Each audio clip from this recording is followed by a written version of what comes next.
Audio clip number 1، اس میں آپ بسم اللہ الرحمن الرحیم اور سورہ فاتحہ کی پہلی 3 آیتوں کی تلاوت، ترجمہ اور تفسیر صراط الجنان سنیں گے۔ بسم اللہ الرحمن الرحیم۔ ترجمہ: اللہ کے نام سے شروع جو نہایت مہربان رحمت والا ہے۔ بسم اللہ، اللہ کے نام سے شروع۔ تفسیر صراط الجنان میں اس کی تفسیر کچھ اس طرح ہے۔ علامہ احمد ساوی رحمۃ اللہ تعالی علیہ فرماتے ہیں، قرآن مجید کی ابتدا بسم اللہ سے اس لیے کی گئی تاکہ اللہ تعالیٰ کے بندے اس کی پیروی کرتے ہوئے ہر اچھے کام کی ابتدا بسم اللہ سے کریں، اور حدیث پاک میں بھی اچھے اور اہم کام کی ابتدا بسم اللہ سے کرنے کی ترغیب دی گئی ہے۔ چنانچہ حضرت ابو ہریرہ رضی اللہ تعالی عنہ سے روایت ہے، حضور پر نور صلی اللہ تعالی علیہ وسلم نے ارشاد فرمایا، جس اہم کام کی ابتدا بسم اللہ الرحمن الرحیم سے نہ کی گئی تو وہ ادھورا رہ جاتا ہے۔ لہٰذا تمام مسلمانوں کو چاہیے کہ وہ ہر نیک اور جائز کام کی ابتدا بسم اللہ الرحمن الرحیم سے کریں، اس کی بہت برکت ہے۔ الرحمن الرحیم، جو بہت مہربان رحمت والا ہے۔ امام فخر الدین رازی رحمۃ اللہ تعالی علیہ فرماتے ہیں، اللہ تعالیٰ نے اپنی ذات کو رحمان اور رحیم فرمایا تو یہ اس کی شان سے بعید ہے کہ وہ رحم نہ فرمائے۔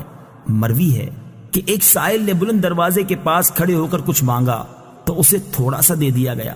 دوسرے دن وہ ایک کلاہڑا لے کر آیا اور دروازے کو توڑنا شروع کر دیا۔ اس سے کہا گیا کہ تو ایسا کیوں کر رہا ہے؟ اس نے جواب دیا، تو دروازے کو اپنی عطا کے لائق کر یا اپنی عطا کو دروازے کے لائق بنا۔ اے ہمارے اللہ عز و جل، رحمت کے سمندروں کو تیری رحمت سے وہ نسبت ہے جو ایک چھوٹے سے ذرے کو تیرے عرش سے نسبت ہے، اور تو نے اپنی کتاب کی ابتدا میں اپنے بندوں پر اپنی رحمت کی صفت بیان کی، اس لیے ہمیں بھی اپنی رحمت اور فضل سے محروم نہ رکھنا۔ الحمد للہ رب العالمین۔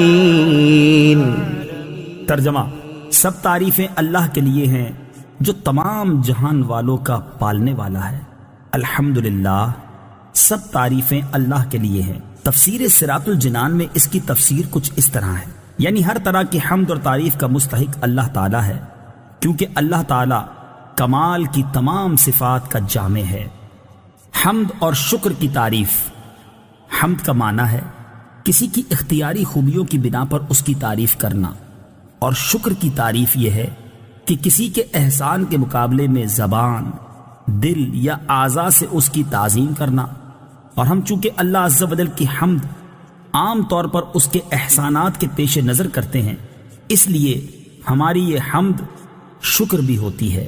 مسلم شریف کی حدیث ہے، حضرت انس بن مالک رضی اللہ تعالی عنہ سے روایت ہے، نبی اکرم صلی اللہ تعالی علیہ وسلم نے ارشاد فرمایا، اللہ تعالیٰ بندے کی اس بات سے خوش ہوتا ہے کہ وہ کچھ کھائے تو اللہ تعالیٰ کی حمد کرے، اور کچھ پیے تو اللہ تعالیٰ کی حمد کرے۔ الرحمن الرحیم۔ ترجمہ: بہت مہربان رحمت والا۔ الرحمن، بہت مہربان۔ تفسیر صراط الجنان میں اس کی تفسیر کچھ اس طرح ہے، رحمان اور رحیم اللہ تعالیٰ کے 2 صفاتی نام ہیں۔ رحمان کا معنی ہے نعمتیں عطا کرنے والی وہ ذات جو بہت زیادہ رحمت فرمائے، اور رحیم کا معنی ہے بہت رحمت فرمانے والا۔ یاد رہے کہ حقیقی طور پر نعمت عطا فرمانے والی ذات اللہ تعالیٰ کی ہے، کہ وہی تنہا ذات ہے جو اپنی رحمت کا بدلہ طلب نہیں فرماتی۔ ہر چھوٹی بڑی، ظاہری، باطنی، جسمانی، روحانی، دنیاوی اور اخروی نعمت اللہ تعالیٰ ہی عطا فرماتا ہے، اور دنیا میں جس شخص تک جو نعمت پہنچتی ہے وہ اللہ تعالیٰ کی رحمت ہی سے ہے، کیونکہ کسی کے دل میں رحم کا جذبہ پیدا کرنا، رحم کرنے پر قدرت دینا، نعمت کو وجود میں لانا، دوسرے کا اس نعمت سے فائدہ اٹھانا، اور فائدہ اٹھانے کے لیے اعضاء کی سلامتی عطا کرنا، یہ سب اللہ تعالیٰ کی طرف سے ہی ہے۔ مالک یوم الدین۔ ترجمہ: جزا کے دن کا مالک۔ مالک یوم الدین، جزا کے دن کا مالک۔ تفسیر صراط الجنان میں اس کی تفسیر کچھ اس طرح ہے، جزا کے دن سے مراد قیامت کا دن ہے کہ اس دن نیک اعمال کرنے والے مسلمانوں کو ثواب ملے گا، اور گناہگاروں اور کافروں کو سزا ملے گی، جبکہ مالک اسے کہتے ہیں جو اپنی ملکیت میں موجود چیزوں میں جیسے چاہے تصرف کرے۔ اللہ تعالیٰ اگرچہ دنیا اور آخرت دونوں کا مالک ہے، لیکن یہاں قیامت کے دن کو بطور خاص اس لیے ذکر کیا تاکہ اس دن کی اہمیت دل میں بیٹھے۔ نیز دنیا کے مقابلے میں آخرت میں اللہ تعالیٰ کے مالک ہونے کا ظہور زیادہ ہوگا، کیونکہ اس دن کسی کے پاس ظاہری سلطنت بھی نہ ہوگی جو اللہ تعالیٰ نے دنیا میں لوگوں کو عطا فرمائی تھی۔ اس لیے یہاں خاص طور پر قیامت کے دن کی ملکیت